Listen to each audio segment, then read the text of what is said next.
ஓர் அணியில் ஒன்றிணைந்து போராட வேண்டிய நேரம் தற்போது வந்துள்ளது. நாம் ஏன் ஓரணியில் திரள வேண்டும்? மண், தாய்மண் என்பது வெறும் ஒரு சொல் அல்ல, மக்களின் உணர்வுகளோடு பின்னி பிணைந்த ஒன்று. நம் மண் அடக்குமுறைகளுக்கு எதிராக பல உரிமை போர்களை கண்டது. இந்த 21ஆம் நூற்றாண்டிலும் மண்ணுக்காக தமிழ்நாடு பல உரிமை போராட்டங்களை நிகழ்த்த வேண்டியுள்ளது. ஜிஎஸ்டி என்ற பெயரில் தமிழ்நாட்டிற்கு வரவேண்டிய 20,000 கோடி நிலுவைத் தொகை இன்னும் தரப்படவில்லை. பேரிடர் நிவாரண நிதியும் கிடைக்கவில்லை.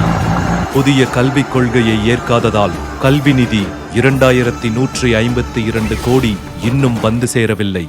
நீட் எனும் கொடிய தேர்வால் தமிழ்நாட்டு மாணவர்கள் தொடர்ந்து அவதிக்குள்ளாகிறார்கள். நம் மண் மீது செலுத்தப்படும் இது போன்ற தொடர் அடக்குமுறைகளை தமிழ்நாட்டு மக்களாகிய நாம் ஓரணியில் இணைந்து தடைகளை தகர்த்தெறிவோம். மொழி. தமிழ்நாட்டு வரலாற்றில் மொழிப்போர் தொடங்கி கீழடி வரை தாய் தமிழ் காக்க தமிழர்கள் நெஞ்சுரத்தோடு ஒன்றிணைந்து பல போராட்ட களங்களை கண்டுள்ளனர். இந்தி திணிப்பு. கீழடி ஆய்வுக்கு சர்வதேச ஆய்வகங்கள் அங்கீகாரம் அளித்தும் ஒன்றிய அரசு அங்கீகாரம் அளிக்காமல் இழுத்தடிப்பது. தமிழ்நாட்டில் கண்டுபிடிக்கப்பட்ட இரும்பின் தொன்மையை புறக்கணிப்பது. சமஸ்கிருதத்துக்கு அதிக நிதி அளித்து தமிழ் மொழிக்கு குறைந்த நிதி ஒதுக்குவது என ஒன்றிய பாஜக அரசு தமிழ் மொழி மீது தொடர்ந்து செலுத்தும் அடக்குமுறையை தமிழ்நாட்டு மக்களாகிய நாம் தகர்க்க வேண்டாமா? மானம்.